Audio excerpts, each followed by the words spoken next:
तो हमने कल क्या पढ़ा था?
Now, can everybody see the presentation? Yes, sir.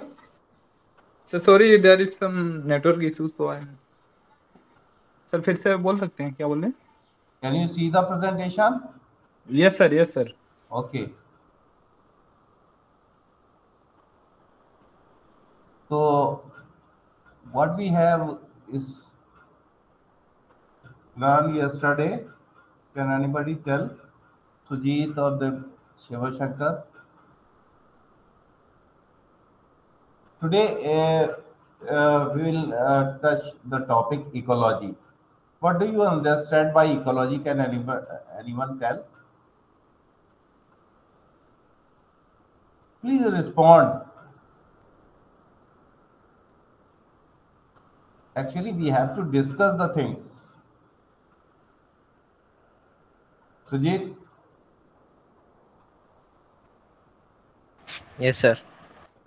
can you tell me what is the biosphere?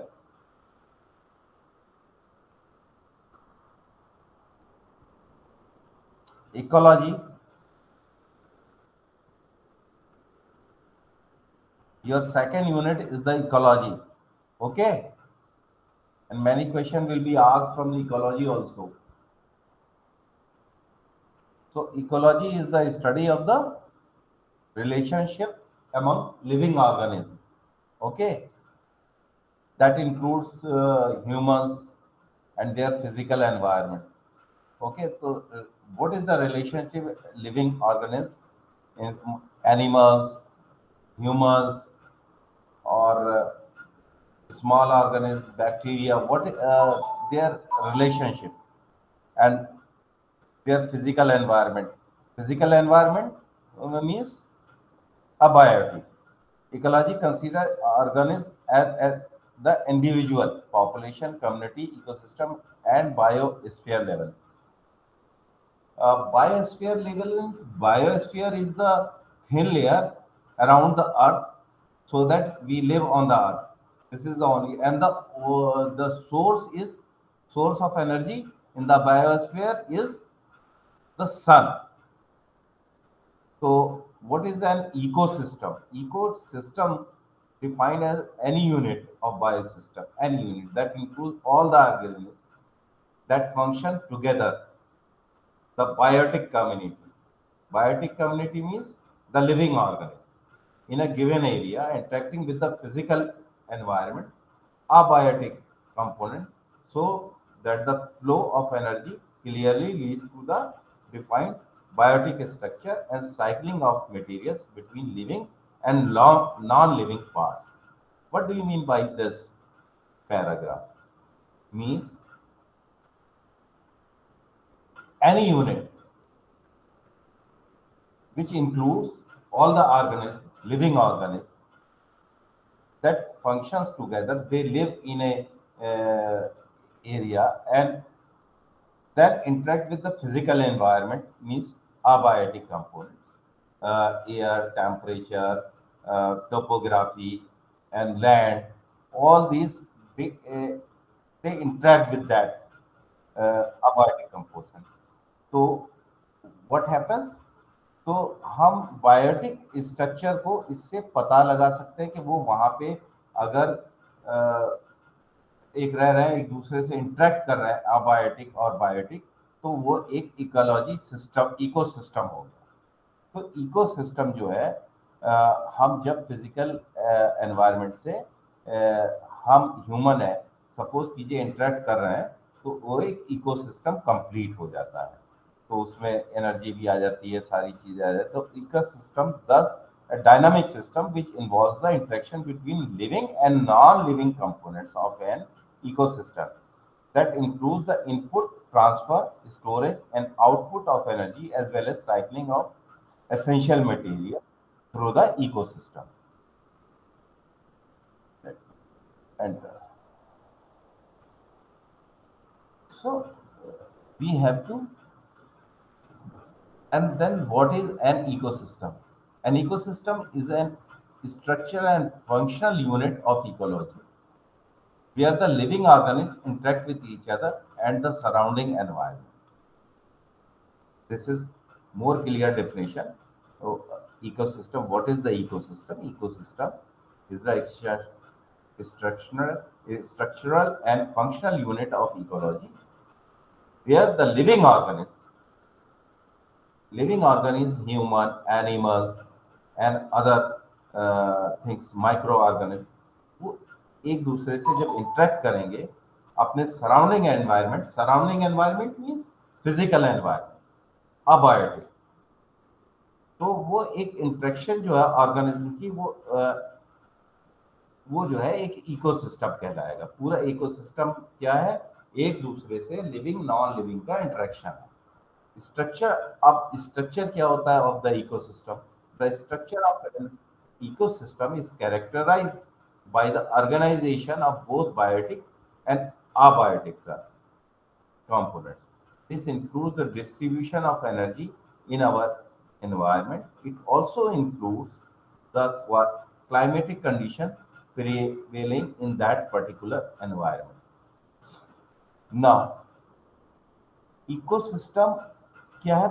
जो बायोटिक एंड अबायोटिक कंपोनेंट्स हैं इकोसिस्टम के, वो इंटरेक्ट तो कर ही रहा है, लेकिन उसका एनर्जी जो आ रही है सन से या और रिलीज जो होती है हमारे एनवायरनमेंट में, वो एक डिस्ट्रीब्यूट, तो उसमें क्लाइमेटिक कंडीशन जो है एक पर्टिकुलर एनवायरनमेंट में जो क्लाइमेटिक कंडीशन प्रिवेल कर रही है उसको, वो एक स्ट्रक्चर हो गया। The structure of an ecosystem can be split into two main components, namely biotic components, abiotic components. आपने कल भी पढ़ा biotic components क्या होते हैं, abiotic components. I would not go in details. The biotic and abiotic are interrelated in an ecosystem. जैसा कि अभी आपको पहले बताया गया, they are interrelated because they are interacting to each other. Abiotic and abiotic, they interact with each other. हमें है, हम एज ए ह्यूमन, अगर हम फॉर एग्जांपल अगर ह्यूमन लें तो ह्यूमन इंटरेक्ट करता है, एनर्जी भी लेता है, वो फिजिकल एनवायरनमेंट जो है हमारा टोपोग्राफी है या जहाँ भी रह रहा है तो उसमें वाटर को भी यूज करता है, और गैसेस हैं वो भी अबायोटिक में आ जाती हैं, उसको भी यूज करता है या उसको कंज्यूम करता है या उसको प्रोड्यूस करता है। तो ये सारी चीजें, एयर है, एयर, वाटर और गैसेस, ये सारी चीजों से इंटरेक्ट करता है, तो एक दूसरे से इंटर रिलेटेड है। अब एनर्जी है जो सन देता है उसको भी इंटरेक्ट करता है, तो एनर्जी भी हम इंटरेक्ट करते हैं, तो ये चीज एक पूरे हमारे बायो सिस्टम को कर देती है। जैसे कि आपको ये फिगर में लग रहा है इकोसिस्टम है, abiotic factors, biotic factors. Biotic factors क्या क्या है? Producers, consumers and decomposers. Produce कुछ जैसे ह्यूमंस जो है या और चीजें जो है प्रोड्यूस करते हैं, तो वो प्रोड्यूसर हो गए, कंज्यूमर हम भी हो गए, ह्यूमंस भी हो गए, एनिमल्स भी हो गए। और डीकम्पोज कौन हो गए? डीकम्पोज जो आपके माइक्रो ऑर्गेनिज्म है, जो हमारे लैंड में डिकम्पोज किसी भी चीज को करते हैं, तो वो डीकम्पोजर्स हो गए, अर्थवर्म्स लाइक। तो इसमें जो है कंज्यूमर्स क्या हो गए? Primary herbivores, secondary primary carnivores and tertiary secondary carnivores. Herbivores वो होते हैं जो कि प्लांट्स पे जिंदा रहते हैं। सेकेंडरी कार्निवोर्स जो कि एक दूसरे के मीट पे या उस पे कार्निवोरस होते हैं। तो इसी तरीके से सेकेंडरी का ये चेन चलती है, ये this will be explained later on in the letter. तो बायोटिक कंपोनेंट्स क्या क्या है? अब हमारे इकोसिस्टम के कंपोनेंट्स क्या है? बायोटिक होते हैं, तो biotic, abiotic components. Biotic components what are the things which is the characteristic of the biotic components. तो बायोटिक कंपोनेंट्स आपको कल बताया था कि जो सारे लिविंग ऑर्गेनिज्म हैं, जो लिविंग कंपोनेंट्स हैं इन इकोसिस्टम में, वो हमारे बायोटिक में आ जाते हैं। Based on nutrition, biotic components can be categorised into outer outer autotrophs, heterotrophs and saprotrophs or decomposers. Please remember these three words: autotrophs, heterotrophs and saprotrophs. Producer क्या होते हैं? वो autotrophs होते हैं। Include all such as plants मैंने बताया produce होते हैं। They are called autotrophs as they can produce food through the process of photosynthesis. Photosynthesis क्या होता है? सनलाइट में और कार्बन डाइऑक्साइड और गैसेस के मिला से फूड जो प्रोड्यूस करते हैं प्लांट्स, तो उनको फोटोसिंथेसिस कहते हैं। आप ये वर्ड याद रखिएगा, प्रोड्यूसर्स वो क्या है? ऑटोट्रॉफ्स है, ओके, सारे प्लांट्स हैं, करेक्ट। तो इसको प्लीज याद रखिएगा ताकि ये जो है आपका ये क्वेश्चन पूछे। हेटेरोट्रॉफ्स क्या होते हैं? तो इसी तरीके से कहा, all other higher up on the food chain rely on producer for food. अगर हमारी फूड चेन है तो प्लांट फूड पैदा करता है, उसके बाद उसको कोई इनटेक करता है, तो एक फूड चेन इसी तरीके से बढ़ती चली जाती है। मतलब प्लांट कोई मान लीजिए कोई खाता है, फिर उसके ऊपर कोई उसको कंज्यूम करता है, कोई इसको, तो एक फूड चेन बनती है। इसी तरीके से ये फूड चेन मैं बाद में बताऊंगा आपको, I will explain later on. तो इसी तरीके से ये आपकी बढ़ती जाती है। तो now next is the consumers. Consumers कौन है? हम लोग हैं, heterotrophs. They are called heterotrophs are that depend on other organisms for food, जो दूसरे के ऊपर डिपेंड रहते हैं फूड के लिए।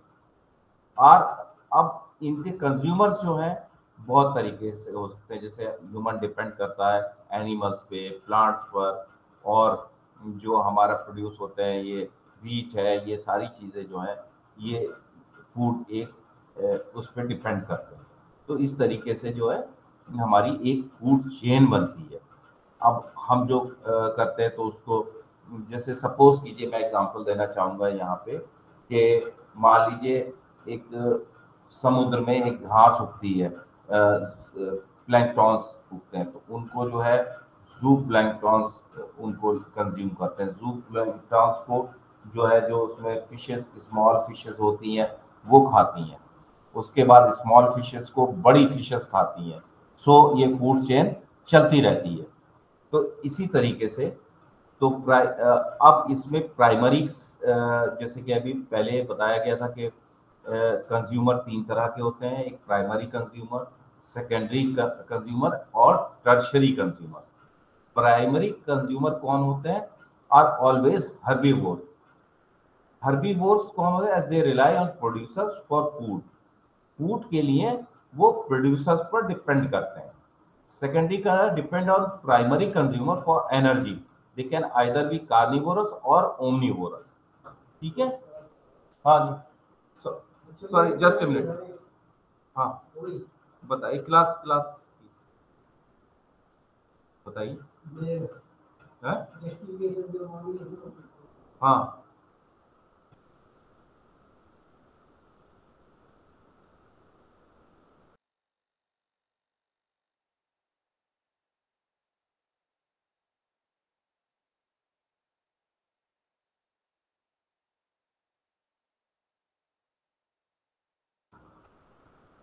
सॉरी, तो ये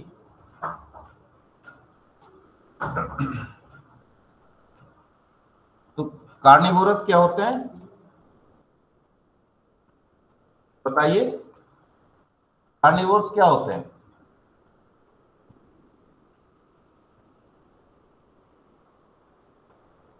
कोई भी चीज जो मीट को खाता है वो कार्निवोरस होता है। और ओमनीवोरस इसी तरीके से क्या होता है? ओमनीवोरस क्यों? ओमनीवोरस क्या होता है?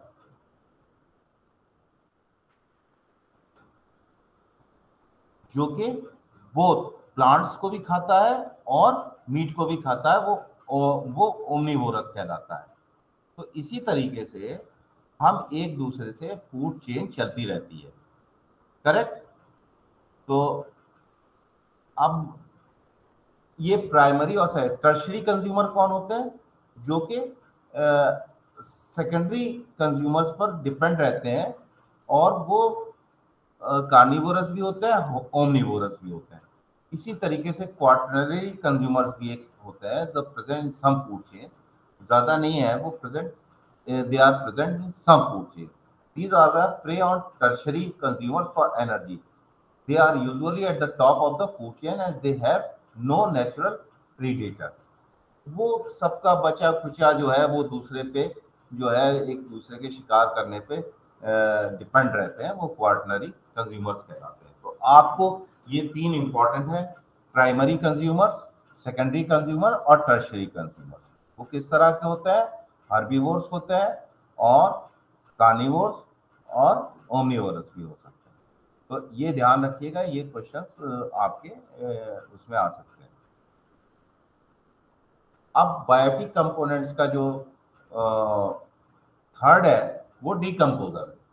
Decomposers include saprophytes such as fungi and bacteria, जो कि किसी चीज को डीकंपोज करते हैं। ठीक है? दे directly thrive on the dead and decaying organic matter. जो भी ऑर्गेनिक मैटर है वो अगर डिके कर रहा है या खराब हो गया है, उसके ऊपर डिपेंड करते हैं। ठीक है?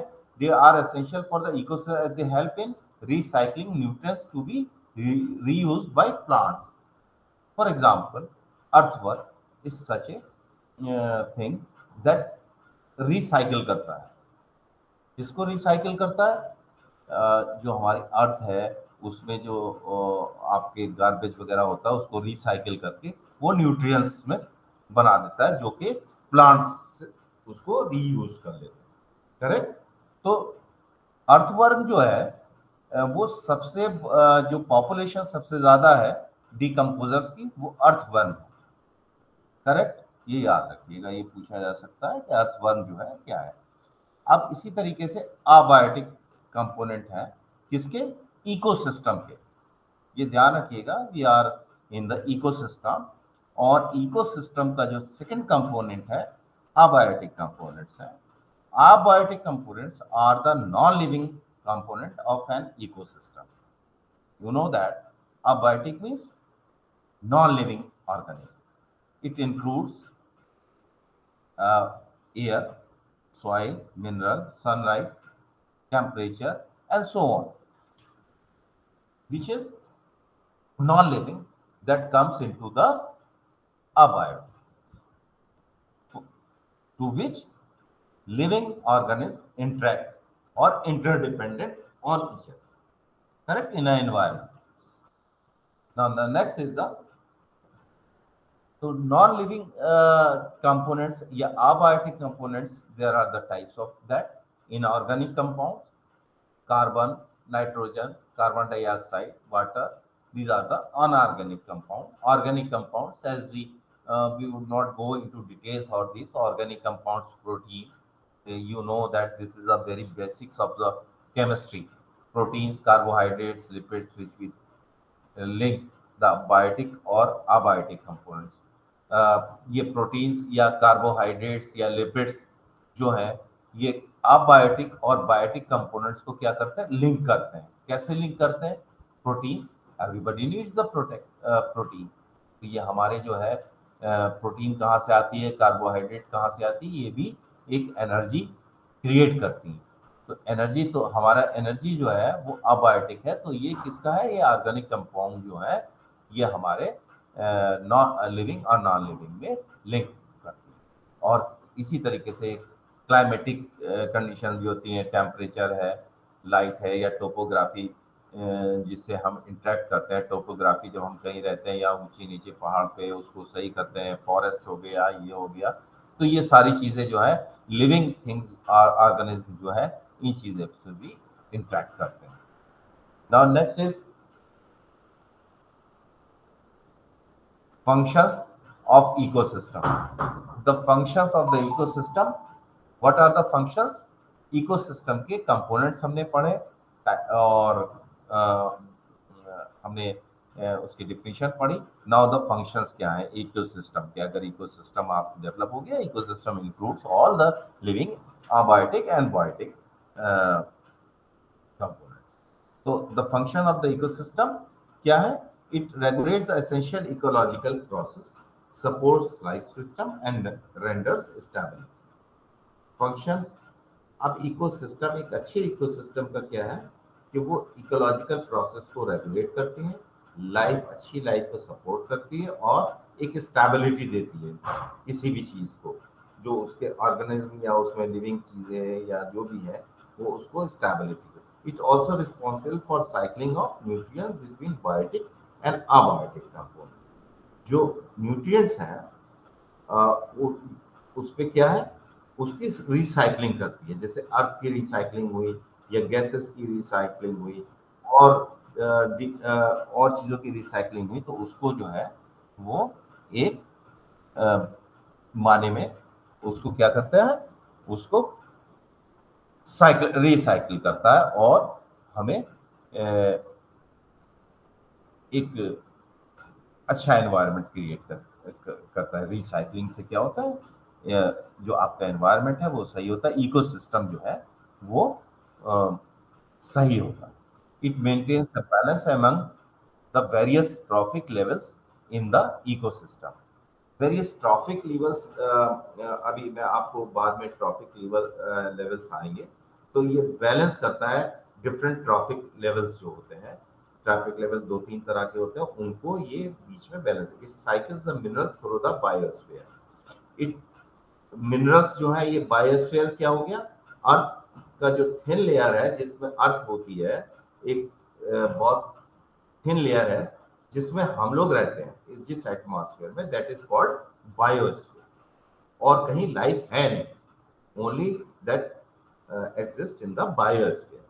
तो यहाँ जो मिनरल्स हैं ये उसको साइकिल करता है। Abiotic component help in the synthesis of organic component that involve the exchange of energy. अब अबायोटिक कंपोनेंट जो है, जैसे कि गैस, मैंने आपको बताया था कि ये जो ऑर्गेनिक कंपोनेंट्स है, प्रोटीन है, कार्बोहाइड्रेट हो गया या लिपिड्स हो गया, इसमें क्या करते हैं, एनर्जी क्रिएट होती है। प्रोटीन से भी, कार्बोहाइड्रेट से आप एक ह्यूमन जो है या जानवर जो है या कोई भी एनिमल है, that needs the energy from this synthesis. So the functional unit of an ecosystem or functional component that work together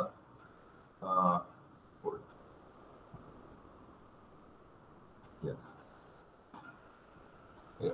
or functional component work together in an ecosystem or क्या हो गया, प्रोडक्टिविटी। प्रोडक्टिविटी है, energy flow है, decomposition है, nutrient cycle है। तो ये क्या फंक्शन हो गए, एक इकोसिस्टम के जो फंक्शंस है वो सही क्या है, प्रोड्यूस करना किसी से, जो बायोमास प्रोड्यूस होगा। Energy flow, it is sequential process through which energy flow from the trophic level to another. जैसे कि सन हमको प्रोड्यूस करता है, the sun is the only resource for energy in the biosphere. तो sun flows from producer to consumers. तो energy कहाँ होती है, प्रोड्यूसर से कंज्यूमर को जाती है, क्योंकि प्रोड्यूसर कौन है, प्रोड्यूसर जो है वो फूड बना रहा है और कंज्यूम जो कर रहा है वो भी एनर्जी ले रहा है। देन टू डीकम्पोजर्स, अब जो उसको, जो आपने खाना खाया और उसको फेंका, वो डिकम्पोज हुआ या कोई भी चीज, तो उसको डीकम्पोजर्स को वो बीच उसको जो है एक उसको एनर्जी ट्रांसफर हुई, and then that energy finally backs to environment.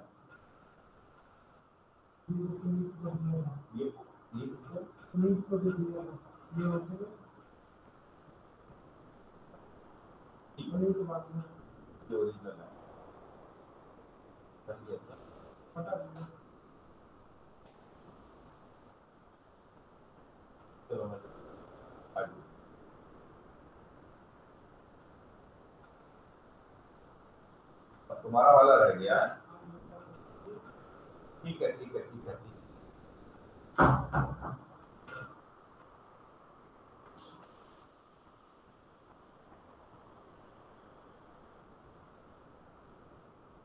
Sorry, तो क्या हो गया, एक दूसरे से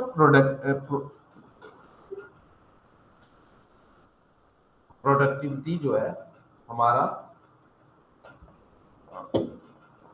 किससे रेफर हो गया, बायोमास प्रोडक्शन का, रेट ऑफ बायोमास प्रोडक्शन। तो ये प्रोडक्टिविटी हो। एनर्जी फ्लो मैंने आपको बता दिया कि एनर्जी किस तरह से finally back to the environment, that energy back to, ये साइकिल जो है ये चलता रहता है। Decomposition, it is the process of breakdown of dead organic material. वही डीकम्पोजिशन, या बहुत से लोग आप जानते होंगे कि डेड और ब्रेकडाउन जो है, top soil is the major site for decomposition.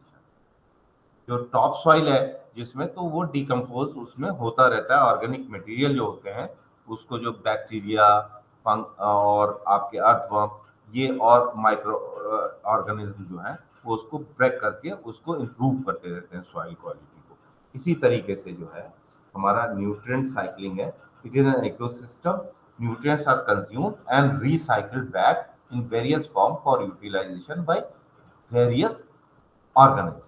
What does it means, जो न्यूट्रिएंट्स हम इनटेक करते हैं वो हम उसको एक्सक्रीट भी करते हैं, उसको निकालते भी। तो जो न्यूट्रिएंट्स हम देते हैं तो वो कोई और भी जो है और ऑर्गेनिज्म जो है वो उसको खा लेते हैं या डिके करते हैं, डिकम्पोज होता है। तो ये न्यूट्रिएंट साइक्लिंग जो है ये एक एनवायरनमेंट में चलती रहती है, करेक्ट।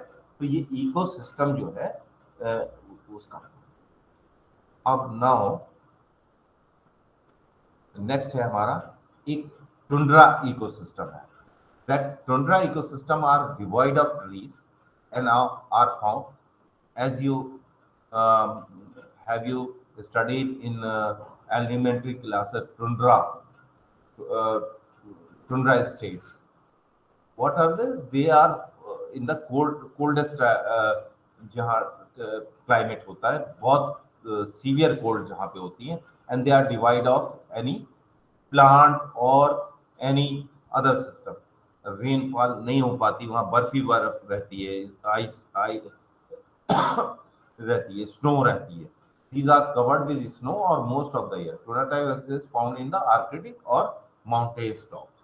तो वहाँ पे हमारा एक अलग तरीके का इकोसिस्टम है, that is called the tundra ecosystem. एक desert ecosystem है, as you are very well aware throughout the world. These regions with the little rainfall and scarce rain are and the nights are cool. तो एक desert ecosystem है. Then aquatic ecosystem, that is most important. Aquatic ecosystems are the ecosystem present in the body of a water. तो ecosystem हमारा river हो गया, हमारा सी हो गया, हमारा लेक्स हो गए, फिर एक उसको भी हम फर्दर डिवाइड कर सकते हैं। एक फ्रेश वाटर इकोसिस्टम हो गया, एक मैरीन इकोसिस्टम हो गया। तो फ्रेश वाटर इकोसिस्टम क्या हो गया? रिवर्स हो गई, लेक्स हो गई, जहाँ पे फ्रेश वाटर कहलाते हैं। Then there is a marine ecosystem जहाँ salt water होता है। तो marine ecosystem are the seas and these are the marine ecosystem। तो मैरीन, आपको ये जानकर हैरानी होगी, जो मैरीन इकोसिस्टम है उसमें सबसे ज्यादा पॉपुलेशन इनकी जो है एक्वेटिक एनिमल्स की है, या जो हमारे ऑर्गेनिज्म हैं वो सबसे ज्यादा मैरीन इकोसिस्टम में, साल्टी वाटर में पाए जाते हैं। The fresh ecosystem is an aquatic that includes lake, ponds, rivers, streams and wetlands. Okay, तो ये सारी चीजें जो है ये हमारी ecosystem, fresh water eco. These have no salt content as I already told. With the marine ecosystem में क्या है? Marine ecosystem includes seas and oceans. These have a more substantial salt content, greater biodiversity in comparison to the freshwater ecosystem. ये मैंने बताया, the greater biodiversity I have explained yesterday to you. Biodiversity plants and जो और animals और या जो हमारे animals है या लिविंग ऑर्गेनिज्म है वो बायोडाइवर्सिटी में आते हैं। तो वहाँ पे सबसे ज्यादा बायोडाइवर्सिटी हमारे मैरीन इकोसिस्टम में we found that in marine ecosystem. Then size of an ecosystem. एक इकोसिस्टम का साइज क्या हो सकता है? वो कुछ भी हो सकता है, मतलब पूरा बायोस्फीयर भी एक इकोसिस्टम कहलाता है। तो इकोसिस्टम में very in size from the smallest, एक जैसे कि आप जिस रूम में या जिस घर में रहते हैं उसके उस जगह है, एक उसको भी एक इकोसिस्टम का एक यूनिट ले सकते हो आप।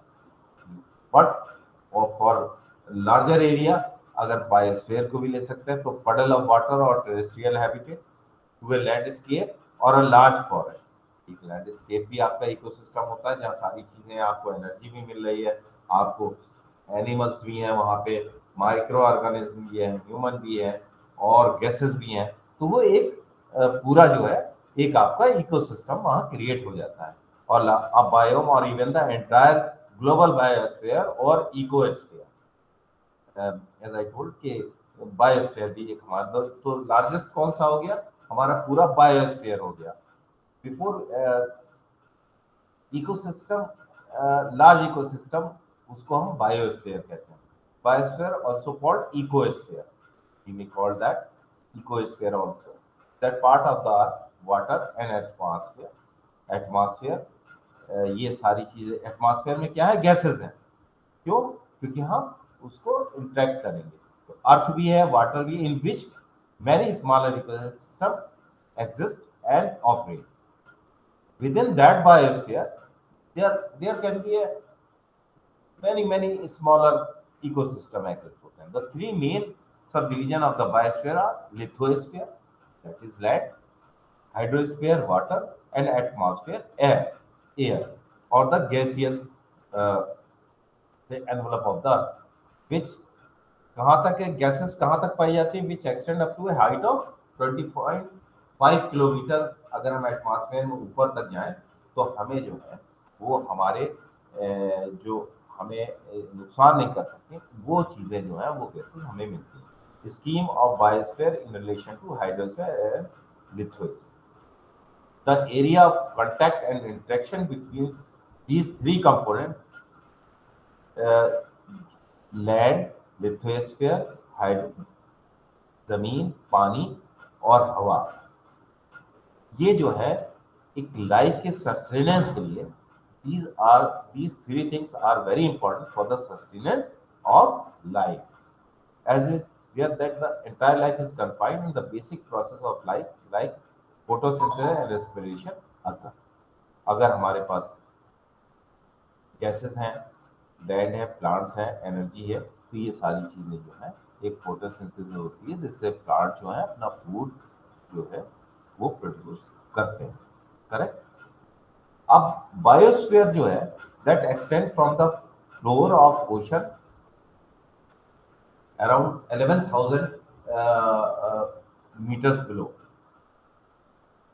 and surface of the to the top of the highest mountain, ये एक बायोस्फीयर हो गया। और about 9,000 metre above the mean sea level, 9,000 metre 9,000 ये बायोस्फीयर जो है ये उसकी लिमिट है जहाँ के हम जो है आसानी से जा सकते। It most densely populated region is just 9,000 meter above the mean sea level. Why this is? Can anybody tell?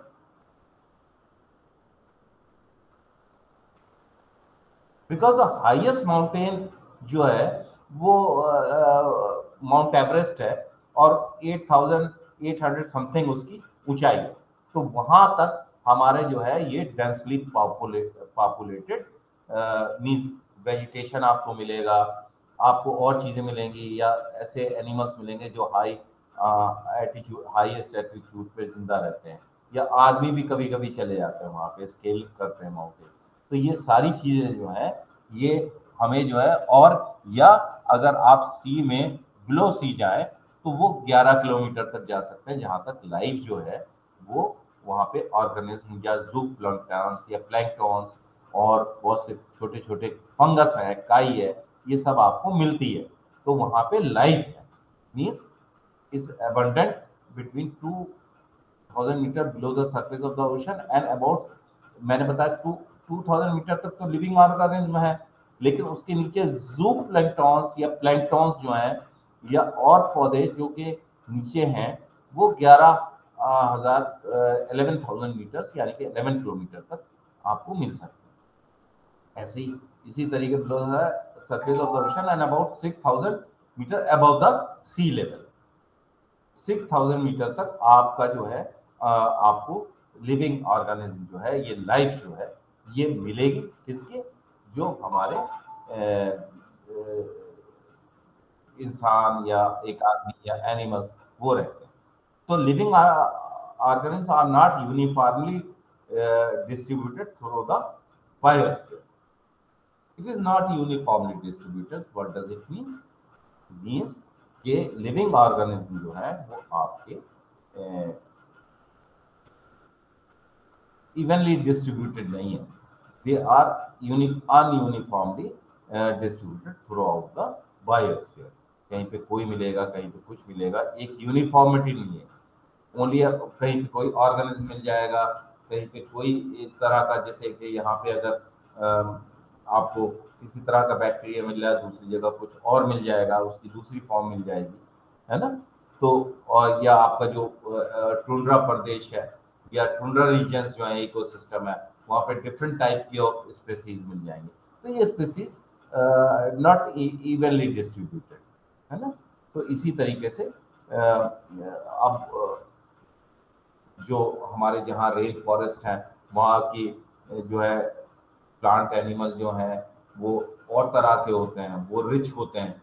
आपके डेजर्ट में डिफरेंट काइंड ऑफ आपको मिल जाएंगे, क्या कहते हैं, पॉपुलेशन मिल जाएगी। तो इसी तरीके से ये सारी चीजें ये चेंज होती रहती है और इवनली डिस्ट्रीब्यूट नहीं है। अब the terrestrial part of the biosphere is divisible into enormous region called biomes. जो terrestrial part है बायोस्फीयर के ऊपर जो है वो biomes कहलाता है, which form vast ecosystem and are characterized climate, vegetation, animal life, and general soil type. The dozen or more biomes of the earth are spread over millions of square meter and inspire entire continents. ये biomes क्या होते हैं? कोई बताएगा मुझे? Biomes, biomes, biomes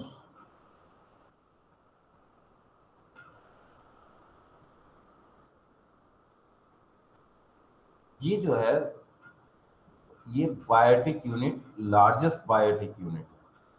A biome is an area classified according to the species that live in that location. यहाँ पे temperature range करता है, सॉइल टाइप भी डिफरेंट होती है, and the amount of light and water are unique to a particular place and from the niches for specific species allowing. तो ये biome जो है ये वेरियस कम्युनिटीज को अपने अंदर रखता है. एक टाइप है यहाँ पे ग्रासलैंड भी हो सकती है, कॉनिफोरस फॉरेस्ट भी हो सकते हैं, डोमेन टाइप ऑफ वेजिटेशन हो सकता है. तो ये सारी चीजें जो है ये बायोम, ये एक सबसे बड़ी जो है जैविक इकाई है बायोस्फीयर की, जहाँ पे सारी चीजें जो हैं, अगर मैं हिंदी में कहूँ तो यहाँ पे जो विभिन्न तरह के समुदाय होते हैं और पर्यावरणीय जो एनवायरमेंटल कंडीशंस है वो भी एक डिफरेंट तरीके से होती हैं, तो वो बायोम कहलाता है. करेक्ट. तो the climate determine the boundaries of the biome. अब बायोम की बाउंड्रीज क्या है कि हमारा जो क्लाइमेट है वो भी चेंज होता रहता है, कहीं पे कुछ मिलेगा. तो ये क्लाइमेट जो है वो इसको डिटरमाइन करता है कि हमारा बायोम का क्या नेचर है. That determine boundaries of the biome are temperature and precipitation. जो टेम्परेचर और प्रेसिपिटेशन यानी कि रेन और स्नो, ये हमारा जो है ये दैट डिटरमिन द हमारी बाउंड्रीज को जो है वो डिटरमिन करता है. किसके? ये करता है, डिटरमाइन करता है हमारे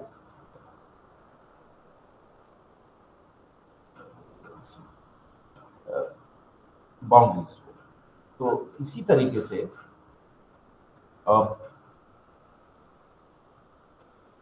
aquatic system are also divided into distinct aquatic life zone. जैसे कि just I have told you that aquatic system जो है वो हमारा जो है वो डिवाइड कई जोन में किया गया है.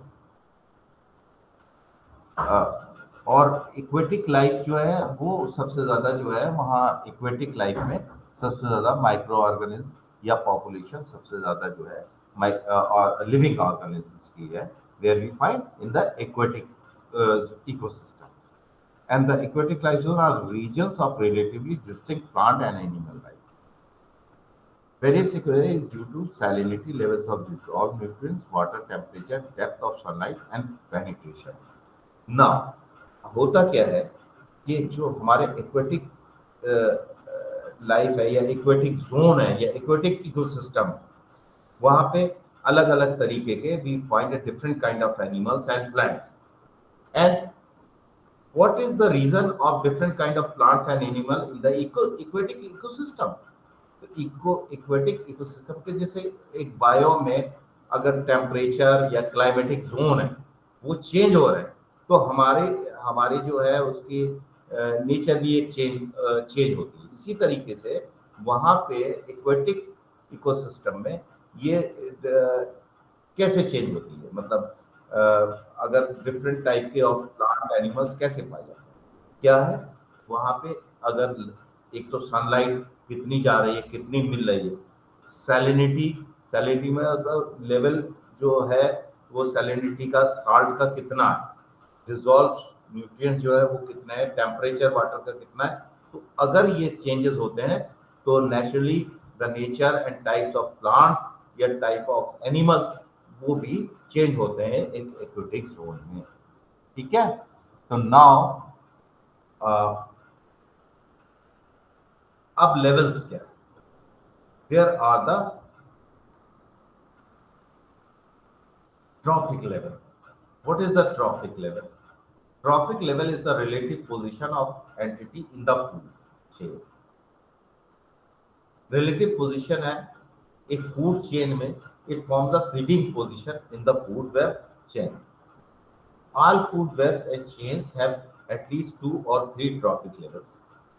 An ecological pyramid depicts how energy and biomass decreases from lower to higher trophic levels. अब एक आपका जो प्रोड्यूसर है वो एनर्जी उसके पास ज्यादा है, प्राइमरी कंज्यूमर में उसके बाद है, सेकेंडरी कंज्यूमर में उसके बाद टर्शियरी लेवल में सबसे ज्यादा जो है ये पिरामिड बन गया आपका। तो ये एनर्जी जो है इसी तरीके से डिक्रीज होती रहती है जिस तरीके से ऊपर ऊपर फूड चेन, ये फूड चेन का पिरामिड है, आपको ये ध्यान रखना। तो इसमें सबसे पहले क्या बताया था, प्रोड्यूसर्स होते हैं, फिर प्राइमरी कंज्यूमर्स होते हैं, फिर सेकेंडरी कंज्यूमर्स होते हैं, फिर टर्शियरी कंज्यूमर होते हैं। एक तरह का और बताया था, वो आप बताइए कौन सा बताया था? That is not very important but tertiary consumer तक आप रहिए। और उसके बाद जो just peoples they are coming,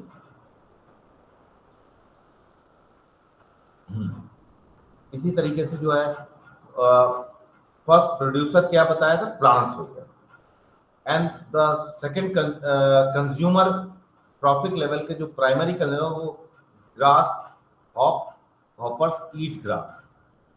जैसे कि मान लीजिए प्लांट हो गया या ग्रास हो गई, उसको कौन खाता है? एक ग्रास हॉपर खाते हैं जो उसको खाते हैं, जो कीड़े होते हैं थोड़े से, जो ग्रास हॉपर्स होते हैं टिड्डे टाइप के, वो उसको ग्रास में रहते हैं। सेकेंडरी कंज्यूमर कौन हो गया? फ्रॉक्स जो है वो किसको खाता है? ग्रास हॉपर्स को खाता है। और स्नेक किसको खाता है? फ्रॉग को खाता है। और स्नेक को कौन खाता है? ईगल खाता है, ईगल मारता है। तो ये चेन जो है ये चलती रहती है, तो इसको जो है फूड चेन कहते हैं। इसी तरीके से अगर आप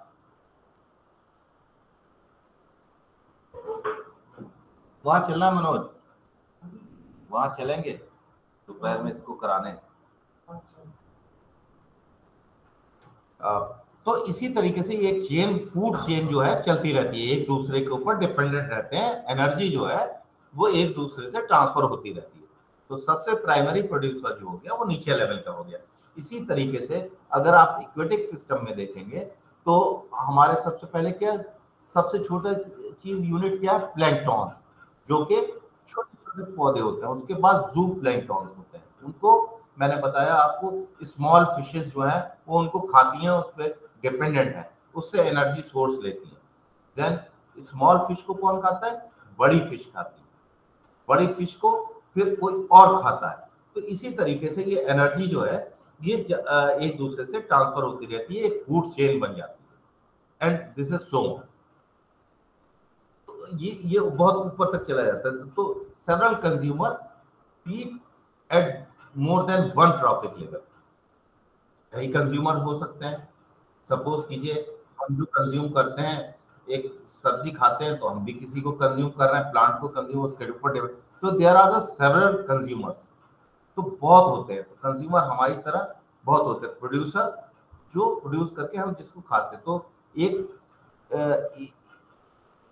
एक कंज्यूमर जो अगर हम लेते हैं तो हम किसी और को भी अपना कुछ खाना देते हैं, यानी कि किसी भी वे में वो दे रहे हो, चाहे एक्सक्रीटा के उसमें दे रहे हो या जानवर किसी और को दे रहा हो, तो वो कई ट्रॉफिक लेवल को खिला सकता है। For instance humans are primary consumer when they consume plants, these are secondary consumer when it consume cows, when they eat fish they are tertiary consumers। तो इसी तरीके से ये फूड चेन चलती रहती है।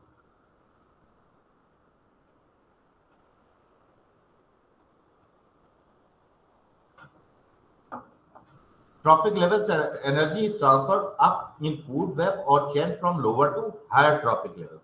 As I told you, I have already told that energy कहाँ से ट्रांसफर होती है, नीचे प्रोड्यूसर से और टर्शियरी लेवल तक, ऊपर हायर लेवल तक जाती है. Only there is an assumption that about 10% of the energy at one level is made available to the next level. The representation. तो ये हम एक उसको देखेंगे तो हमारा जो कितना जो एनर्जी है वो दूसरे पे हम ट्रांसफर करते हैं. अब जो 90% एनर्जी है, जैसे कि अगर मैं कोई चीज खाता हूं तो उसकी 90% एनर्जी जो है हमारे मेटाबॉलिक प्रोसेस जो और जो होती है वो हम कंज्यूम कर लेते हैं, और हम एक एनवायरनमेंट में एक जो हीट जो रिलीज होती है उस प्रोसेस से, मेटाबॉलिक प्रोसेस से, वो एनवायरनमेंट में चली जाती है. लेकिन जो 10% एनर्जी है वो हम आगे जो लेवल है ट्रॉफिक लेवल उसको दे देते हैं. तो energy loss simplify why there are rarely more than 4 trophic levels in food web और food chain. At times there can be a 5th trophic level. However, generally there is not enough energy remaining to support and any extra levels. जैसा कि बताया था कि मतलब ऊपर तक जाते जाते जो है वो एनर्जी एग्जॉस्ट होने लगती है, तो 10% एनर्जी रह जाएगी. तो 5th ट्रॉफिक लेवल इसीलिए नहीं है. तो हम बात करते हैं जो 4 ट्रॉफिक लेवल एक फूड चेन में होते हैं. बायोमास. अब बायोमास क्या है? Biomass is the net mass of organism at a particular trophic level. With lesser energy at higher trophic level, there are typically lesser entities. वहां पे बहुत ऐसी चीजें मिलती हैं, टिपिकली लेसर एंटिटीज होती है जहाँ पे एनर्जी लेवल जब उनको नहीं मिलता.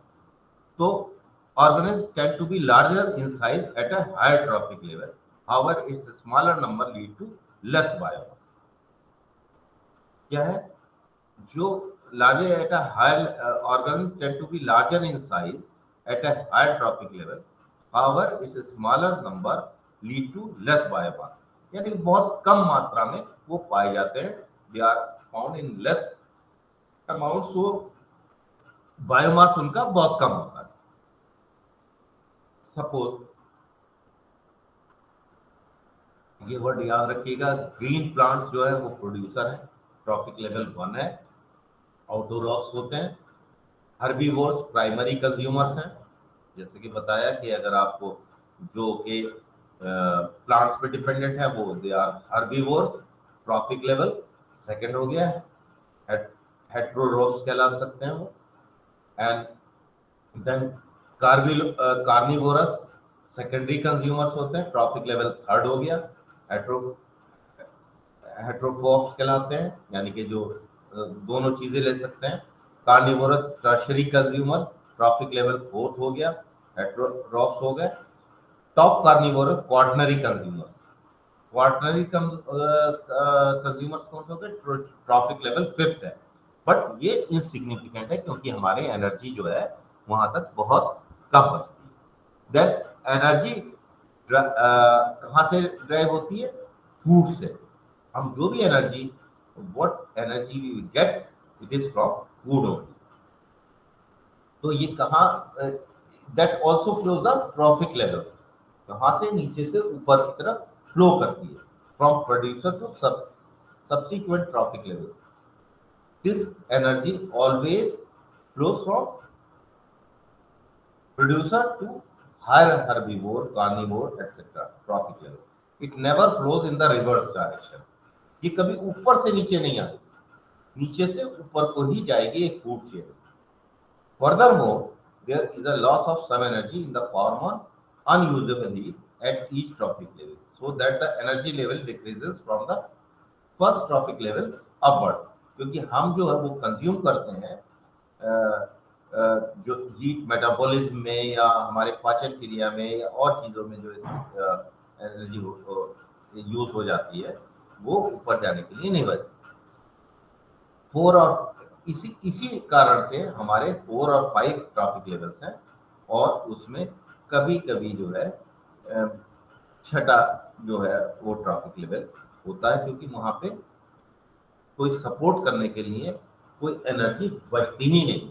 सारी हम लोग एक ट्रॉफिक लेवल में, एक फूड चेन में, एक एक सर्टेन पॉइंट में जाके वो एनर्जी जो है कंज्यूम हो जाती है किसी ना किसी ऑर्गेनिज्म के द्वारा, bye organism. The transfer of food energy from one trophic level to another trophic level is in an ecosystem by the repeated process of eating and being eaten. Now, remember this. The transfer of food energy from trophic level to another trophic level, first से second के बीच में, in an ecosystem by the repeated process of eating and being eaten. एक खा रहा है और दूसरा को खाया जा रहा है, तो is known as the food chain. ये क्या कहलाती है? एक फूड चेन कहलाती है। The food chain can thus be defined. Food chain को कैसे डिफाइन करें? Linear sequence of links of organisms in which an organism becomes food for the next organism. What is that? The linear sequence of links of organism. एक linear sequence है और उसमें एक organism which becomes food for the next organism, that is called the food chain.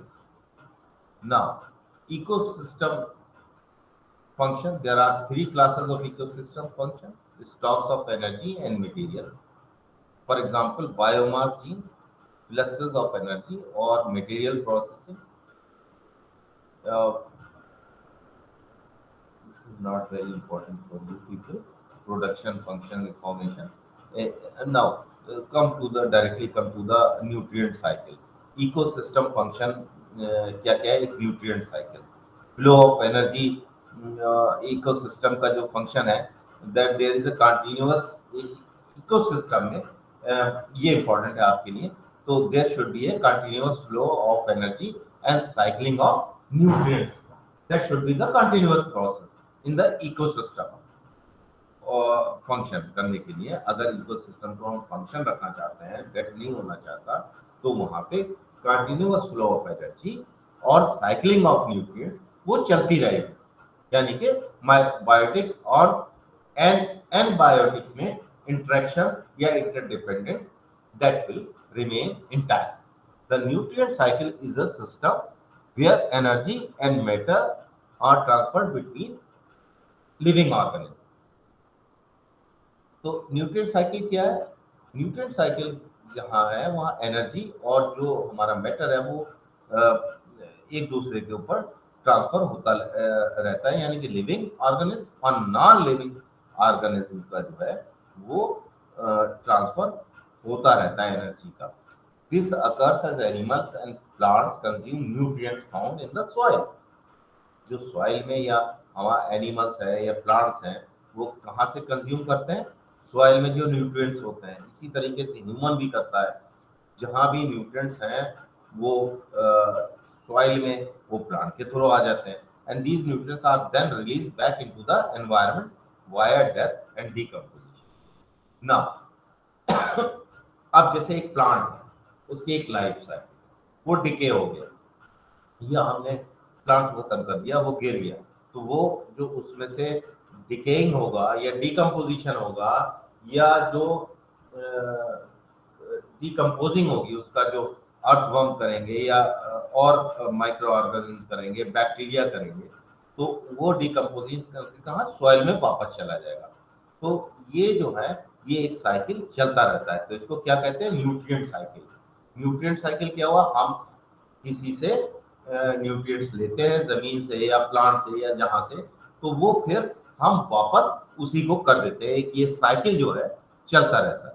In forest environment there is an exchange of nutrients such as hydrogen, nitrogen and oxygen among the soil, plants, animals living within the environment. इसी तरीके से जहाँ forest के environment में क्या है, जो हमारे बहुत से न्यूट्रिएंट एलिमेंट्स हैं, जैसे हाइड्रोजन है, नाइट्रोजन है, ऑक्सीजन है, ये सॉइल के बीच में एक साइक्लिक चलता रहता है। जैसे प्लांट्स हैं, वो हमारा ऑक्सीजन रिलीज करते हैं, या नाइट्रोजन फिक्सेशन आपने सुना होगा, nitrogen is very important for the plants growth. इसी तरीके से हाइड्रोजन है, पानी है, या जो भी है, वो हमारा सॉइल में नाइट्रोजन कहाँ पाया जाता है, सॉइल में नाइट्रस ऑक्साइड है, ये चलता रहता है। तो ये सारी चीजें जो है नाइट्रोजन और ऑक्सीजन, ये फिर जो है सॉइल प्लांट्स एनिमल में एक साइकिल बन जाता है। तो ये साइकिल करके न्यूट्रिएंट साइकिल कहलाता है। अब what are the essential nutrients क्या है? Non minerals element make up 95% of the mass of all living organ. Non mineral elements क्या होते हैं? वो नॉन मिनरल एलिमेंट्स होते हैं, जैसे कि गैसेस फॉर्म में होते हैं, ऑक्सीजन, हाइड्रोजन, कार्बन, ये नॉन मिनरल एलिमेंट्स हैं। ये 95% लिविंग में है, क्योंकि हमें ऑक्सीजन की भी जरूरत पड़ती है, हमें कार्बन की भी जरूरत पड़ती है, हमें हाइड्रोजन की भी। These nutrients are often obtained from carbon dioxide. ये किससे है? Carbon in the air and water. तो ये जब कार्बन डाइऑक्साइड जो है ये बीच में ब्रेक होती है, तो हमें क्या मिलता है? अब पानी और एयर का के वजह से हमें जो है ये सारी चीजें इन द एयर अगर होगी तो ये सारी चीजें हमें H2O मिलेगा, ठीक है। तो पानी मिलेगा। मिनरल एलिमेंट्स क्या हो गया? Macronutrients and micronutrients. You must be knowing this. Macronutrients are chemical element that plants need in large quantities. Large quantity है वो मैक्रो हो गया, माइक्रो जो स्मॉल क्वांटिटीज में हो गया। Perform basic function and their ability can limit the growth of organism. They include the elements that nitrogen, phosphorus, potassium, calcium, magnesium. These are the macronutrients. A plant or animal can need these macronutrients for their survival and growth. तो phosphorus भी चाहिए। देखिए, जब आप बहुत से लोग they must be belonging to the villages where the cultivation or agriculture practicing they must be doing, their forefathers or their parents. So they must be knowing we need the phosphorus for the good growth of the potassium and calcium and magnesium used in the for the growth of the plant. इसी तरीके से हम in the same way we need the micronutrients, जो कि हमें smaller amount में एक चाहिए होता है, but they are needed for growth और अच्छे ग्रोथ के लिए चाहिए। The micronutrients includes these are the elements which are the copper, iron, manganese, zinc and boron. And even the human needs these iron we need, but in a smaller quantity. If we exceed this quantity, then it will harm the human also. Magnesium or zinc we take in the larger quantity, then it will harm certainly, and going to because you must be knowing that we are using pesticide and other things more and more, and the cases of cancer and all these diseases are increasing. That's why we are using haphazardly the micronutrients or macronutrients in our daily life. So we have to curtail this. This is the degradation of the environment, or we are degrading our ecosystem by using these things into a larger quantity. So nutrient cycling in forest ecosystem, I have already told you the in the forest environment, the nutrient cycle involves animal, plants, fungi, and bacteria living above and below ground. Below ground में क्या पाया जाता है? जहाँ पे आपके earthworm और bacteria पाए जाते हैं अगर सॉइल है, as well as mineral components of the soil that leaves and roots and water from rain and snowfall. Trees and other plants take up mineral and non-mineral nutrients from the through their roots.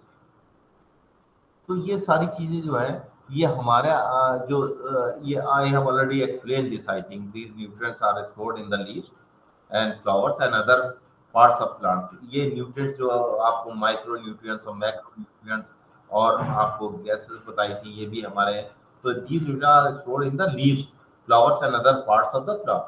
The nutrients are either transferred to animals when animals eat the plants, or they are transferred back into the soil. For instance, जैसे कि when plants and animals dies, arthropods, earthworms, fungi and bacteria in the soil break down.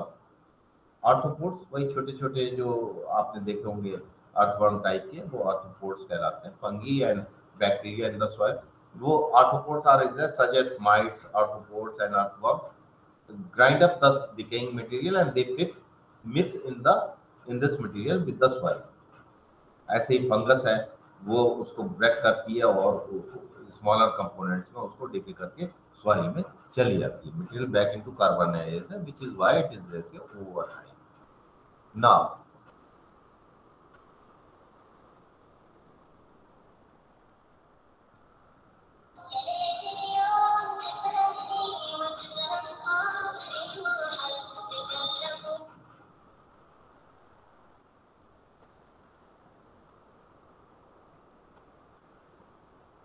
then carbon, hydrogen, oxygen are in the term in the form of elements.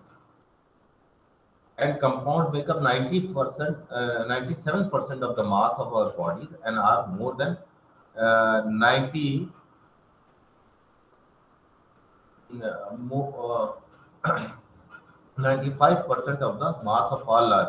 In addition to these, 15% to 25 other elements are needed in some form of the survival and good health of plants. These are the same things which are repeated in animals. These elements are always in circulation. 95%, 97% जो है हमारा body में ये सारी चीजें जो है चाहिए होती हैं और है प्रेजेंट। हमारे अंदर फास्फोरस है, जैसे कि कैल्शियम है, हमारी जो बोन्स हैं उसमें फास्फोरस भी है, तो ये सारी चीजें हमारे प्रेजेंट रहती हैं, तो हमें रिक्वायर भी चाहिए मजबूती के लिए। From non living to living and then back to non living components. Non living components means non living से हमारे कहाँ आए, अबायोटिक से बायोटिक में आए, देन बायोटिक से अबायोटिक में चली गई, सॉइल से आई ह्यूमन में या एलिमेंट एनिमल्स में या प्लांट्स में, then it goes back to the soil, तो नॉन लिविंग में चली गई। तो ये एक साइकिल जो है बन गया, जिसको कि हम न्यूट्रिएंट साइकिल या इकोसिस्टम में ये फंक्शन हो गया। तो बायोकेमिकल साइकिल इसी तरीके से हमारा नेक्स्ट है। There are two basic types of cycles depending on the nature of the reserve. Gaseous cycle, gaseous reserve atmosphere, hydrosphere, इसी तरीके से गैसियस साइकिल भी होता है। गैस में भी हम गैसेस ऑक्सीजन लेते हैं, कार्बन डाइऑक्साइड छोड़ते हैं, तो ये एक साइकिल भी, ये सारे प्लांट्स फोटोसिंथेसिस से वो ऑक्सीजन क्रिएट करते हैं और एब्जॉर्ब क्या करते हैं, कार्बन डाइऑक्साइड। तो इसी तरीके से ये गैसियस साइकिल भी है, इट गोज ऑन। तो हमारे एक इकोसिस्टम में ये सारी चीजें जो है, इकोसिस्टम हमारा क्या हो गया, एक सारे साइकिल जो है ये चलते रहे। इसी तरीके से सेडिमेंट्री साइकिल मींस रिजर्वायर जो है उसका अर्थ क्रस्ट हो गया। Don't go into detail of this sedimentary cycle. Sedimentary cycle जो है उसमें रॉक्स और ये हो गए, वो बनते रहते हैं, और जैसे कि विंड है वो सॉइल डिग्रेडेशन होता रहता है, उससे बनते हैं एंड रॉक्स बनती हैं, तो that is the sedimentary cycle. Mostly the sedimentary rocks are there. इसी तरीके से न्यूट्रिएंट वो बोथ बायोटिक है ना। अब नाउ एक 4 मेन न्यूट्रिएंट साइकिल्स आर क्या है, carbon cycle. Carbon is the main constituent of all living cells. तो न्यूट्रिएंट साइकिल्स क्या क्या, all the organic matter and bio molecules contain carbon. Carbon is present mainly as carbon dioxide and methane in the atmosphere, as all we know. There is a continuous exchange of carbon between biotic and abiotic, that I told you. Photosynthesis and respiration से जो है ये carbon का जो है exchange होता रहता है। Atmospheric carbon dioxide is fixed by plants in the process of photosynthesis. Just I have told you, photosynthesis से क्या है, कार्बन डाइऑक्साइड जो है वो प्लांट्स फिक्स कर देता है, and oxygen it releases the oxygen in return. All the living organism are release carbon dioxide during respiration. Respiration जब हम सांस लेते हैं तो कार्बन डाइऑक्साइड क्या करते हैं, रिलीज करते हैं। Carbon is release into the atmosphere by burning of fossil fuel and auto emission. This is very common and all we know this. Organic carbon from dead and decaying organisms and waste produced is released into the atmosphere after decomposition. Then nitrogen cycle, that I have already told you that what is the nitrogen cycle.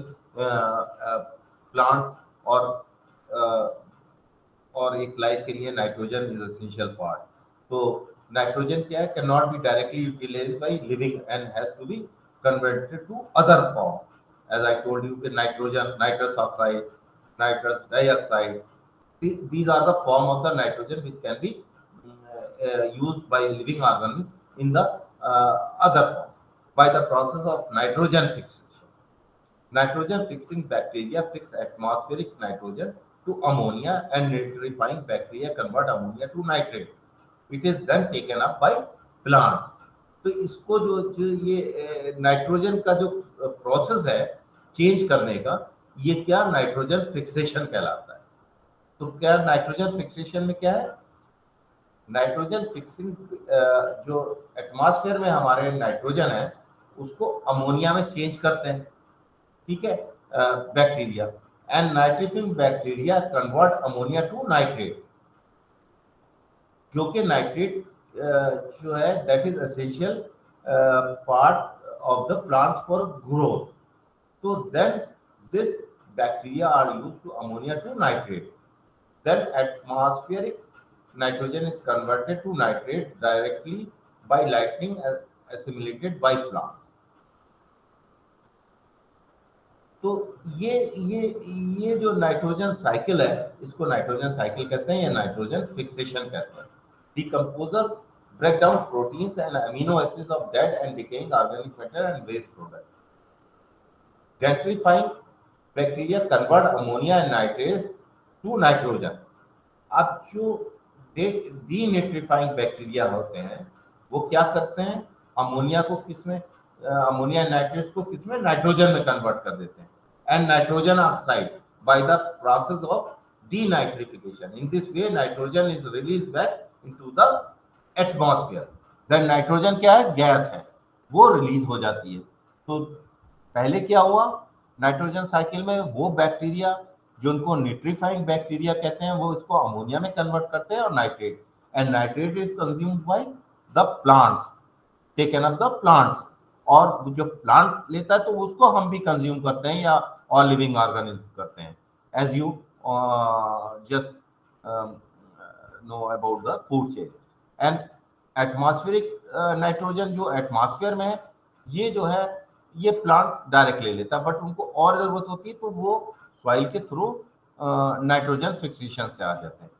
अब ये जो decaying जो material है जो उनके plants के leaves में है या और चीज़ों में या प्लांट के जड़ों में है या किसी में है, तो उसको वहाँ पे डीनाइट्रीफाइंग बैक्टीरिया जो है वो क्या करते हैं, अमोनिया और nitrates to nitrogen and nitrous oxide by the process of denitrification. Denitrification करके उसको क्या होता है, वो एटमॉस्फेयर में नाइट्रोजन जो है वो वापस कर देते हैं। तो ये एक साइकिल जो है चलता रहता है, इसको नाइट्रोजन साइकिल कहते हैं या न्यूट्रिएंट साइकिल जो आपने पढ़ा ये उसी का पार्ट है।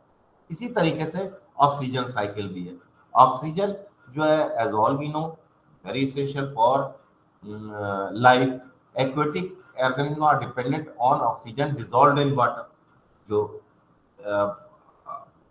as all we know जो aquatic है वो dissolved oxygen जो है पानी में जो है वो उसकी एक सर्टेन लिमिट होती है। dissolved oxygen अगर नहीं है तो एनिमल और प्लांट्स जो aquatic एनिमल्स हैं या प्लांट्स हैं या और भी चीजें हैं वो सारी सस्टेन नहीं कर पाएंगे, उनको लाइफ खत्म हो जाएगी। तो डिजॉल्व ऑक्सीजन एक पानी है, oxygen is required for decomposition of biodegradable waste product. तो फोटोसिंथेसिस है source of oxygen present in the atmosphere. इसी तरीके से जो हमारे एटमॉस्फेयर में ऑक्सीजन है वो सारे लिविंग ऑर्गेनिज्म जो है वो रेस्पिरेशन से लेते हैं और release carbon which is used for photosynthesis by plants. तो ये साइकिल आपने देखा है चलता रहता है। इसी तरीके से हाइड्रोलॉजिक साइकिल है। हाइड्रोलॉजिक साइकिल क्या होता है?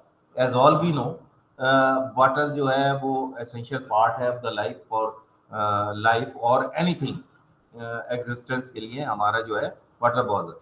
तो इसमें क्या होता है, जो हमारा हाइड्रोलॉजिक साइकिल क्या होता है, ओशन है या लेक्स है या रिवर्स है या अदर पॉन्ड्स वगैरह है, तो इसमें क्या होता है, ये कंटिन्यूअसली गर्मी से और सोर्स से और सनलाइट से या हीट से हमारा एवोपरेशन और ट्रांसफरेशन एवोपरेशन होता रहता है। जो प्लांट्स में जो वाटर होता है दैट इज कॉल्ड, जब वो वेपर बन के उसमें जाता है from the surface of the plant, that is called transpiration.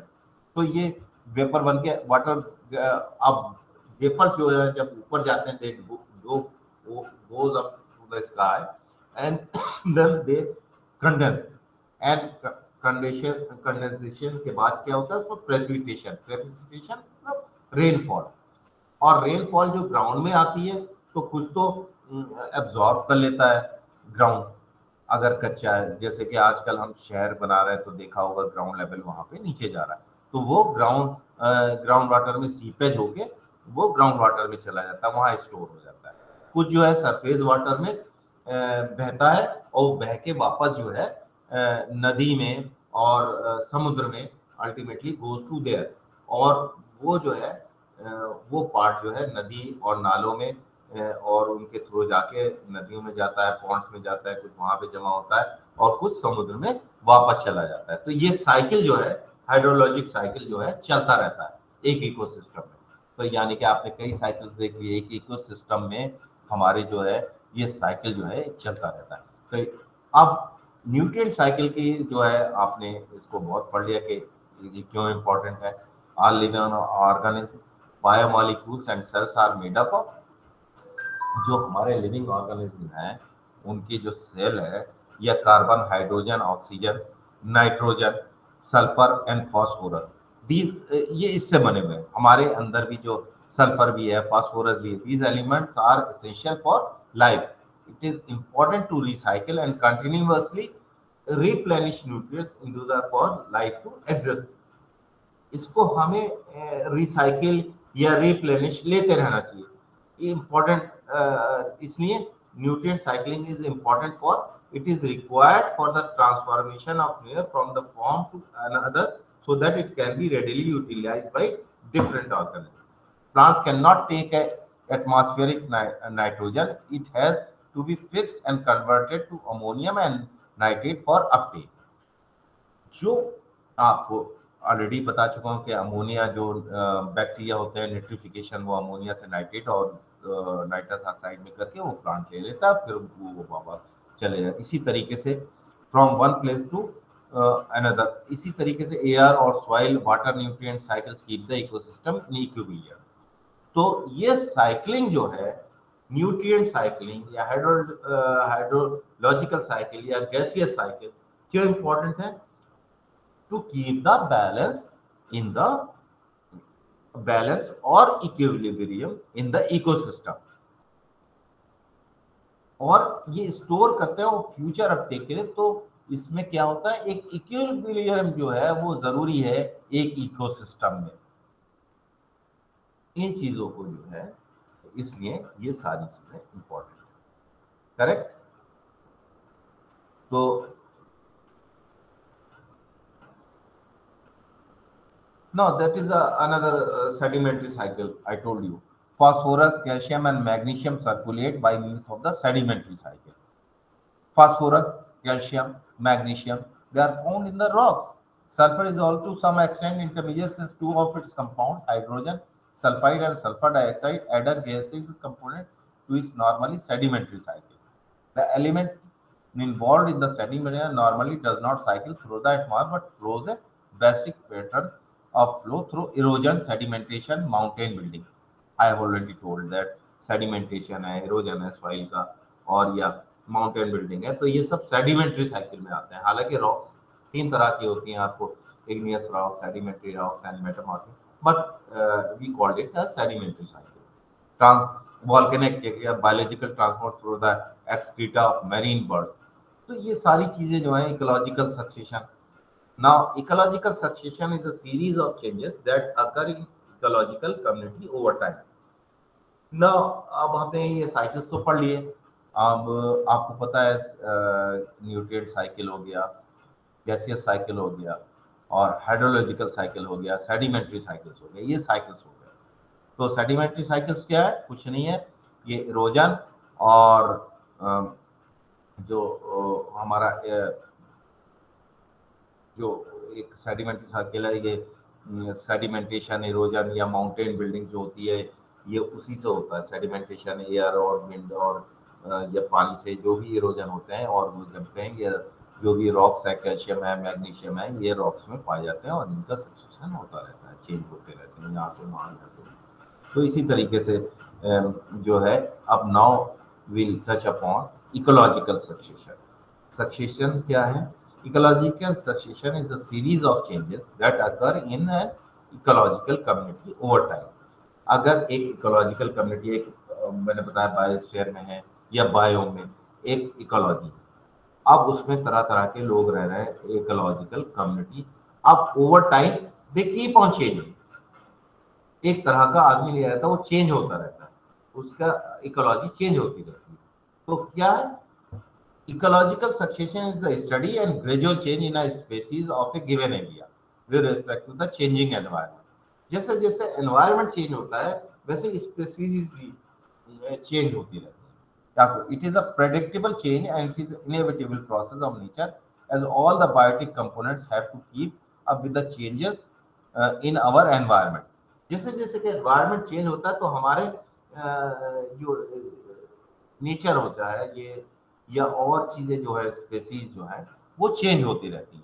Suppose ये ultimate on this process to reach equilibrium in the ecosystem. Suppose कीजिए कि एक एनवायरनमेंट है, आज हरा है, यहाँ पे सपोज कीजिए आग लग जाती है, करेक्ट?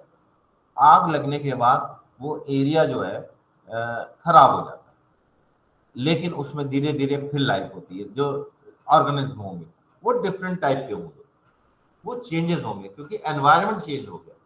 पहले ग्रीन एनवायरनमेंट था, हर चीज था, लेकिन एनवायरनमेंट चेंज करके एक इकोसिस्टम में इक्विलिब्रियम करने के लिए वहां पे दूसरी तरह की स्पीसीज ने या पौधों ने, पेड़, अलग तरह के प्लांट ने ले लिया।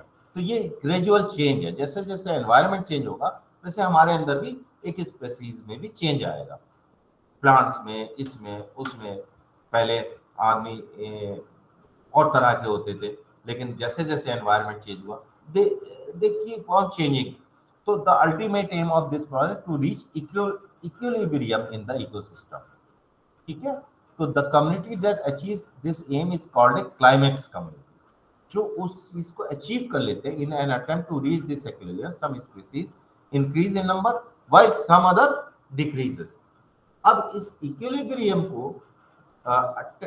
करने के लिए, प्राप्त करने के लिए, to get this equilibrium in a good form, the species are क्या होता है, may change gradually or they may increase in number while some other decreases. As a result of, as I told you there example, if there is a fire in a forest or in some area, then there is a change in number also.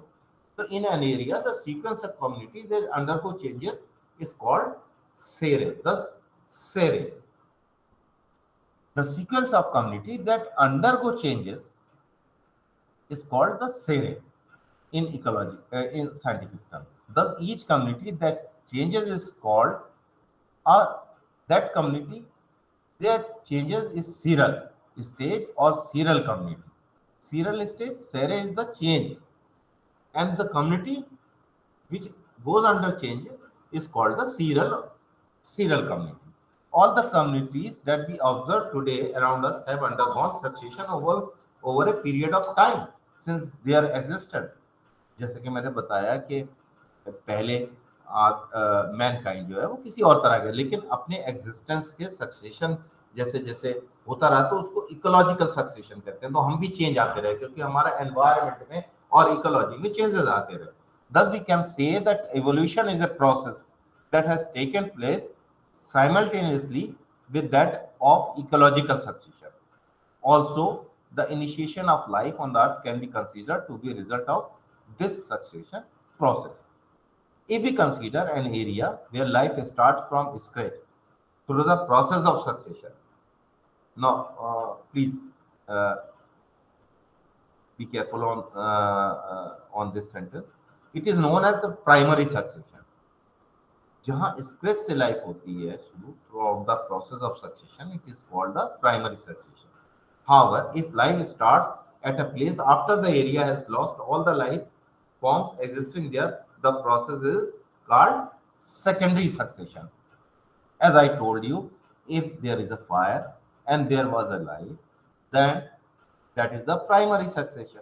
But after the fire, everything is gone and the new existence of life takes place in that, then that is a secondary succession. It is obvious that primary succession is a rather slow process, as life has to start from nothing, whereas secondary succession is faster because it starts at a place which had already supported life before. Correct? हमारा evolution जो हुआ आदमी का या धरती पे ecosystem आया, वो धीरे धीरे प्राइमरी बना। उसके बाद जो है आपने देखा होगा कि जल्दी अगर कहीं कोई लाइफ खत्म हो जाती है, कहीं पे कुछ फ्लड आ जाता है, but after that everything is gone during the flood, but after that it takes place quickly. वहां पे प्लांट्स भी हो जाते हैं, वहां पे और चीजें भी हो जाती हैं, but there they are not the same. Maybe flood से जो है अगर कहीं और की सॉइल आके आ गई और वहां पे डिफरेंट टाइप ऑफ प्लांट्स हो जाते हैं, लेकिन लाइफ जो है वो जल्दी सपोर्ट करती है। तो first species during primary is known as pioneer species. जो प्राइमरी सक्सेशन है जो धीरे धीरे शुरू हुआ उसको पायनियर स्पीसीज कहते हैं। Now the types of ecological succession. Already I told you the primary succession that starts in lifeless areas such as the region devoid of soil or the areas where the soil is unable to sustain life. When the planet was first formed, there was no soil on the earth. The earth was only made up of rocks, as all you know. These rocks were broken down by microorganisms and eroded to form the soil. There was erosion, metamorphism, and that is due to erosion, the soil is developed. The soil then becomes the foundation of plant life. These plant life help in survival of different animals and progress from primary succession to the climax community. Climax community जो last में. If this primary ecosystem is destroyed, secondary succession takes place. As we know, secondary succession occurs when the primary ecosystem gets destroyed. For example, जैसे कि मैंने बताया climate, अच्छा ये है climax community gets destroyed, it gets recolonized after the destruction. Already we have discussed it. This is the only change. Cyclic succession in the structure of an ecosystem in a cyclic basis.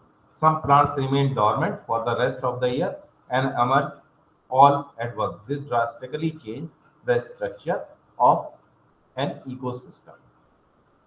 Correct?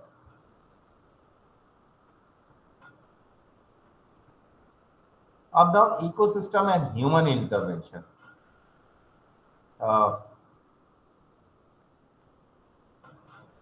Humans can and do change natural communities. We are often guilty of accidentally or deliberately altering the complex and myriad factors that maintain the delicate equilibrium of ecosystem.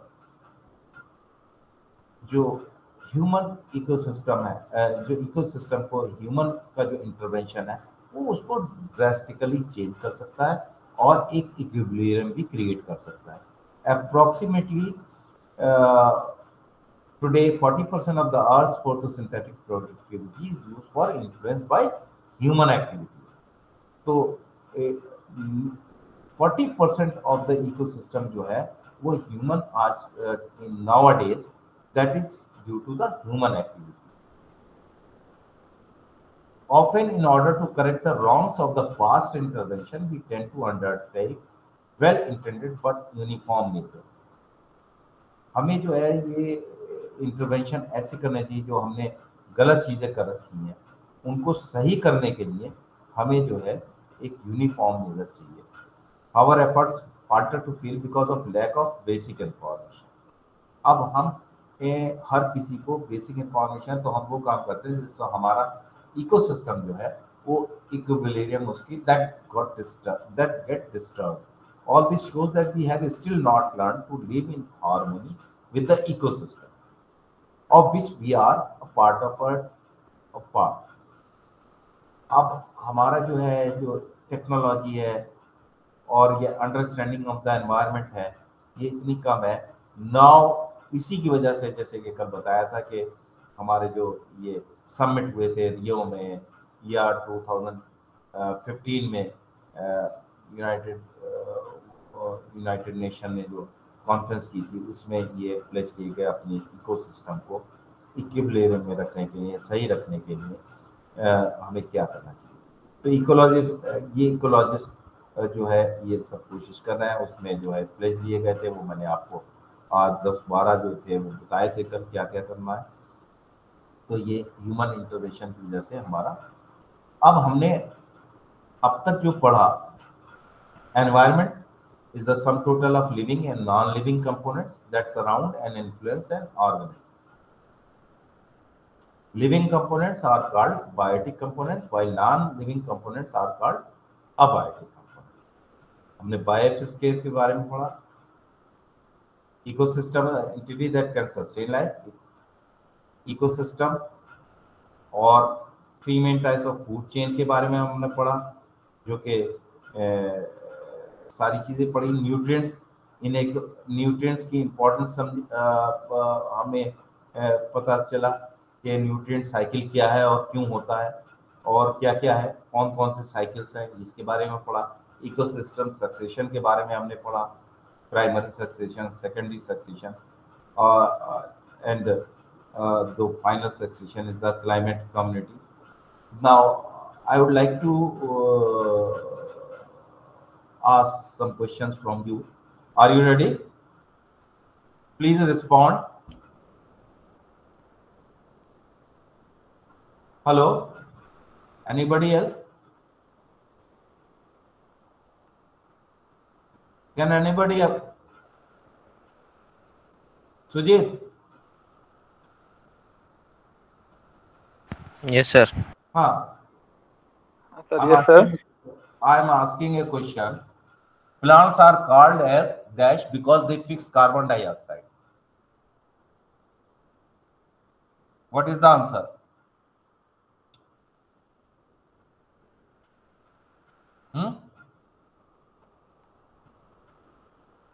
What is the answer? Can you tell me, please? Sujit or anyone else?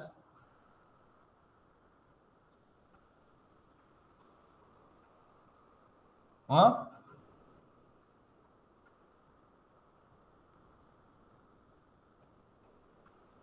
बताइए।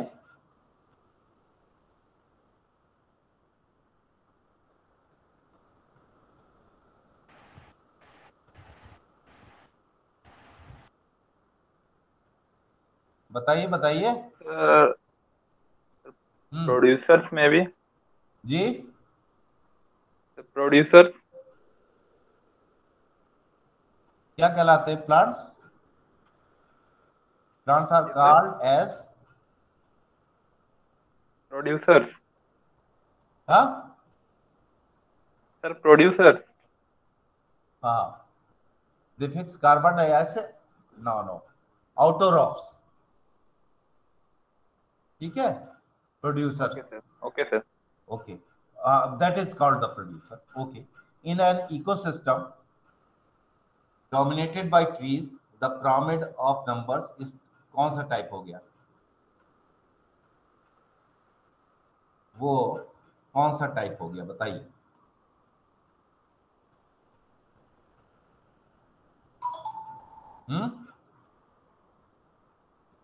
बताइए.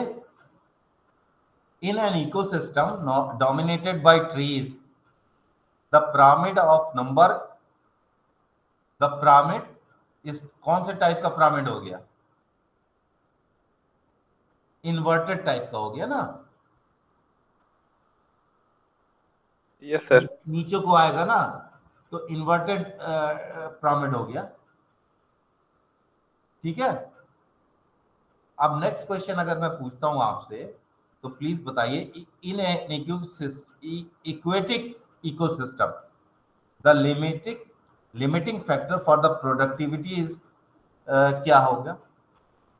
इन aquatic क्या होगा बताइएगा? And in an aquatic ecosystem the limiting factor for the productivity of what? Plants, animals, Light. और fungus. क्या होगा limiting factor?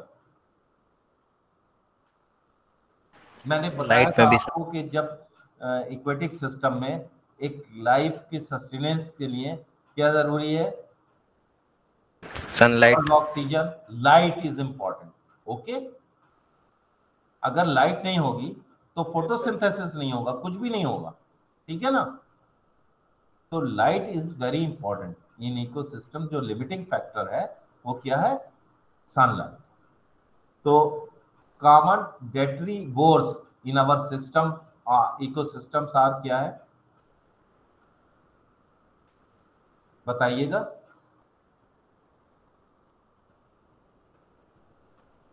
Common detritivores in our ecosystem are Earthworms. Earthworms, yes.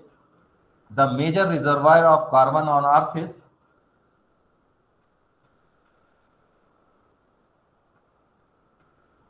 oceans. Okay? Carbon जो है वो अर्थ में oceans में सबसे ज्यादा. Which one of the following has the largest population in a food chain? Now tell me, producers, primary consumers, secondary consumers, or decomposers? Decomposers. Yes.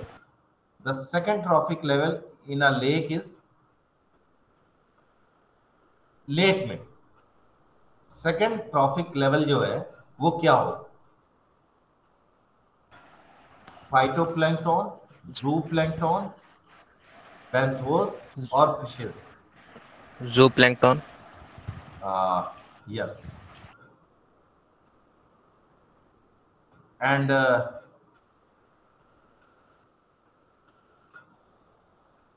what is the percentage of photosynthetically active radiation in the incident solar radiation?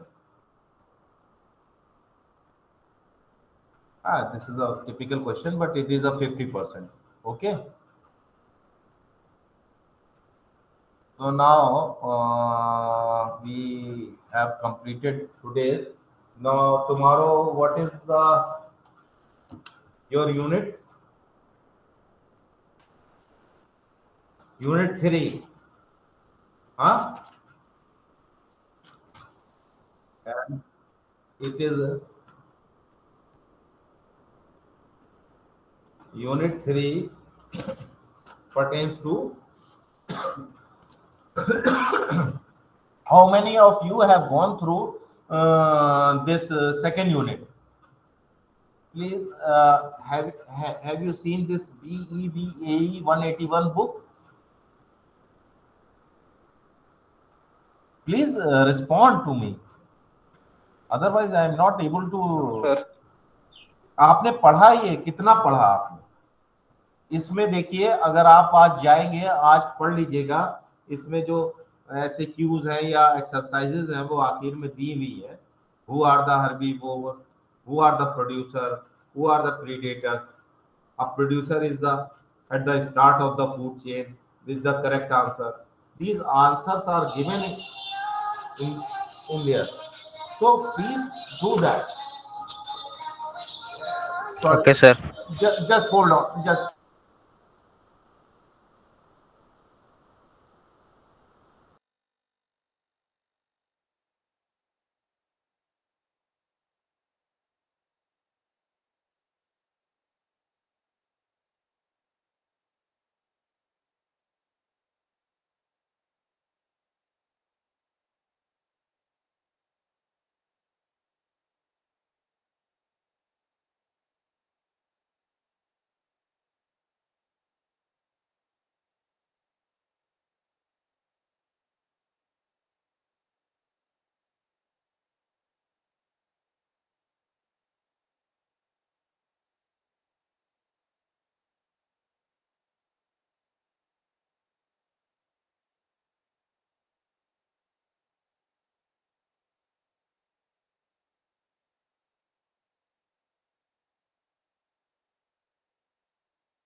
जैना जी बताइए, आपने हाथ उठाया है।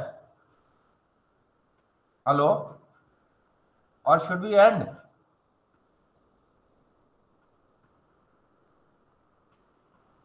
वर्षा रानी जैना sir आप next chapter कौन सा पढ़ाएंगे बोल रहे थे? यूनिट 3 कौन सा है? मेजर इकोसिस्टम्स है ना?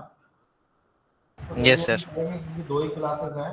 कल डिस्कशन करेंगे। कल आप डिस्कशन करिए, पढ़ के आइएगा। ठीक है सर। है ना? और ये हाथ उठाया वर्षा रानी जैना ने, जैसे उठा तो should I leave actually? Sujit, mister Sujit. Okay sir. And have a nice day. Thank Yes, you. sir. Thank you to all. Thank you, same to you, sir.